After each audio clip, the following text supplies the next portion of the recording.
Hey crafters, welcome to this week's Tutorial Tuesday. So this is a fun one that I worked on for the front porch, and what I love about this project is it's super cheap and super easy to put together. So basically what we're making today is a pumpkin flower pot, and it's super easy to customize. I did mine black and I gave it this weathered look, and I'll show you the techniques and how I got to this finished result.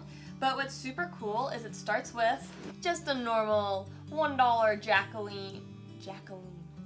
jack-o'-lantern pumpkin trick-or-treating basket. I don't know what you actually call those. I guess a trick-or-treating basket, pumpkin jack-o'-lantern plastic thing. Anyways, you probably know what I'm talking about. They're only $1 at my Walmart.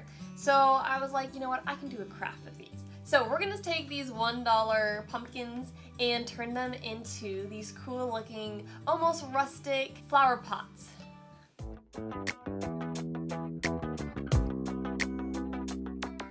Now I made 2 of these to put on either side of the front door. So you will need to pick out the colors that you want your pot to be.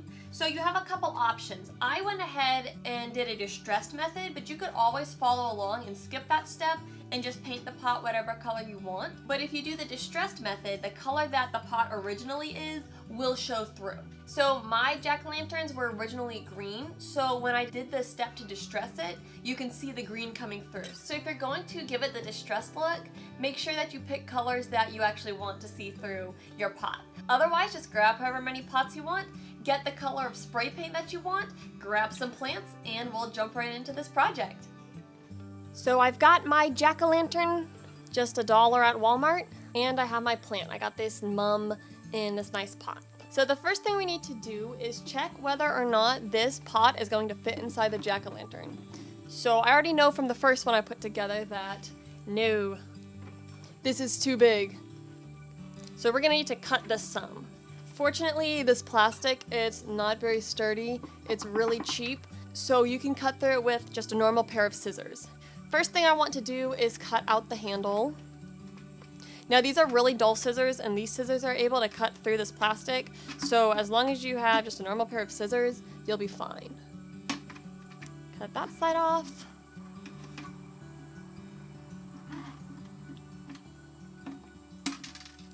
There we go, now the handle's gone. So now we need to cut the top out wider. I already know from the one I put together how far down on this pumpkin I need to go, but if you're not sure how far down you need to go, it's better to start by cutting off less because you can always cut off more. It's a little harder to reattach it.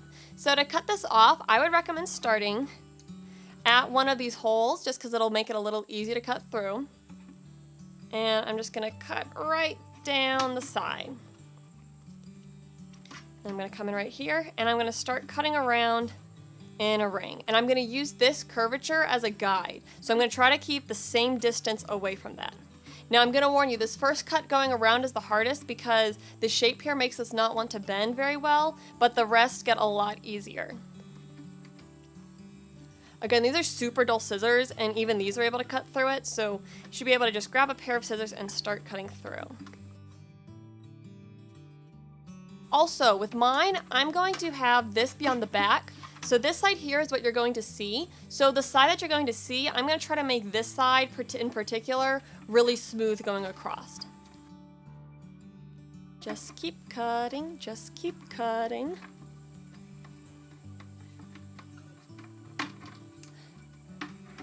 There we go, the first bit is off. So now our top's a little bit wider. Again, every time you cut, check your pot. As you can see, mine now fits in there, but that's as far down as it will go. I already know how far down I need to cut for mine, so I'm going to cut that amount. But if you're not sure how far down you need to go, again, cut off less versus more. So I would just come down, about that much, cut that off, test it. If it's good, then awesome. If not, come down a little bit further. But just keep cutting it down until your pot fits in there nicely. Again, the front side, try to be smooth with your cuts. All right, I've cut it further down. Let's test this again. And look at that. The top of the pot kind of nestles right onto the pumpkin that we've cut out. Let's in this side a little bit better. So now we've got a nice fit, now we're going to go paint it. I'm just going to use some spray paint. I'm gonna start by doing a couple coats of white and then a couple coats of black spray paint, and then I will use some 100 grit sandpaper, and we'll use this to give it a weathered look. You don't have to use 100 grit sandpaper, but I would recommend using a coarser grit versus a finer grit. So I believe the smaller in the number you go, the coarser it gets. So you could even go down and use a 50, but I got pretty good results with this 100. Now it's time to spray paint, and unfortunately I lost the audio for this clip, so I'm doing the voiceover and kind of guessing at what I was trying to tell you when I was filming. So the gist of what I end up saying in this section is basically that I'm not any kind of spray paint guru, but even I am able to handle this project. So I do have a couple of just basic tips when you're spray painting your pumpkin. I started off by doing 2 coats of white. That's so that way I can have a good base coat for when I do the black, and then it's also so that way, depending on how much pressure I use when I do the sandpaper, it'll kind of have a lighter streaks underneath it. Secondly, you obviously want to give it some time to dry between coats, but fortunately it dries really nice and quick, so that's always convenient. Another thing to keep in mind is I would recommend you spray paint the bottom of the pot, and I don't recommend that because you will be seeing this, but rather so that you have a spot to test out the sandpaper technique on. A few other basic tips and guidelines for working with the spray paint. Obviously, work in a well-ventilated area and don't work in an area where spray paint might drift from the wind into things. So we had a hurricane come through, we were still dealing with the weather from that, so I was definitely trying to get up in the woods so that way it didn't blow and hit the cars or the house. Another thing you might notice is I don't have anything like on my arms, and you kind of notice the paint will build up on my arm. Basically, I was on fall break, so I kind of didn't care because I wasn't going to be going anywhere, so I was like, whatever, I'll get spray paint on me. But if you don't want to get spray paint on you, you can wear a pair of gloves or a long sleeve shirt that you don't mind getting paint on, or you could set it on the ground and spray paint it like that. But overall, it's just a pretty basic spray paint job that we're doing, nothing fancy. Again, I'm going for a weathered look, so with some of my coats of paint, I don't make them super consistent, just so that way there's that natural kind of color, darkness, and light spots, so just kind of that fade in and out, just to give it that more weathered look like I'm going for. You can obviously be more consistent in your coats. It's best to do many thin coats instead of a few thicker coats, so just make sure it doesn't get on there so heavy that it's going to run, and give it enough time to dry between it. But again, as I said, I'm no expert at spray paint. I'm actually kind of bad at it if you can be bad at spray painting things, and even I'm able to handle this, so I'm pretty confident that you'll be able to get the hang of this too. So here we go, it's mostly dried, just let it sit for a few minutes, and I'm going to take my sandpaper and we're going to start creating some streaks on the side to give it a weathered look. The reason I had you paint the bottom also was so you have a spot to test it. So if I go really light, you can see it doesn't pick up super much. If I push down harder with my finger, it starts creating those green streaks. You can kind of lightly just pull in the same direction. The more pressure that you apply, the thicker the stripes will be. So what I like to do is I like to start by kind of holding my fingers down on a section to get some of the bigger streaks, and then just lightly going over it without applying much pressure at all to reveal some more of the white and just kind of a lighter weathered technique. So to do this, I'm going to streak them going this way. So you can start closer to the face and just work your way around. Apply a little more pressure in the middle, then just do some lighter strokes. The more paint you do, the more kind of options, I guess you could say, you'll have, because by changing the pressure you apply will give different results. Also, if you're in sections where the paint is thick and still wet, that's going to change the effect. So just kind of play around, get it to look how you want.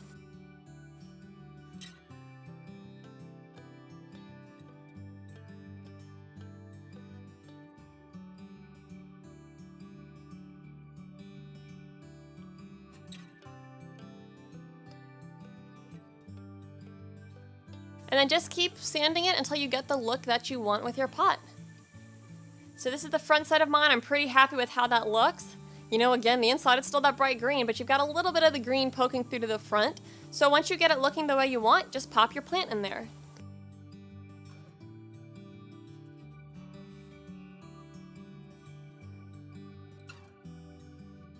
And now you have this adorable pumpkin flower pot for super cheap and super easy. Now, I don't know about you, but I know that I had a blast working on these and they were super simple to throw together. What's really cool is there's so many ways you can customize this. When I first painted these and they were just the solid black and I tried setting the pots in them, they looked like these cauldrons. So if you're going for more of like a spooky Halloween look, you can go with like the black and turn it into more of a cauldron look with your flowers in there.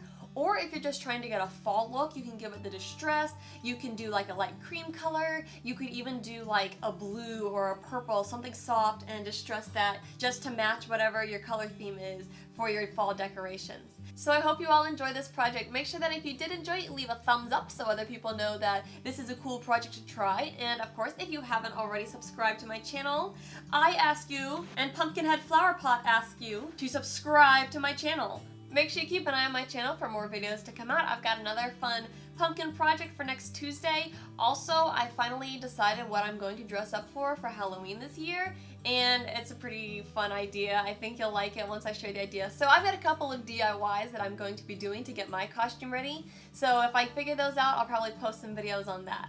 So keep an eye out for those future videos and make sure you come back to watch them. Happy crafting!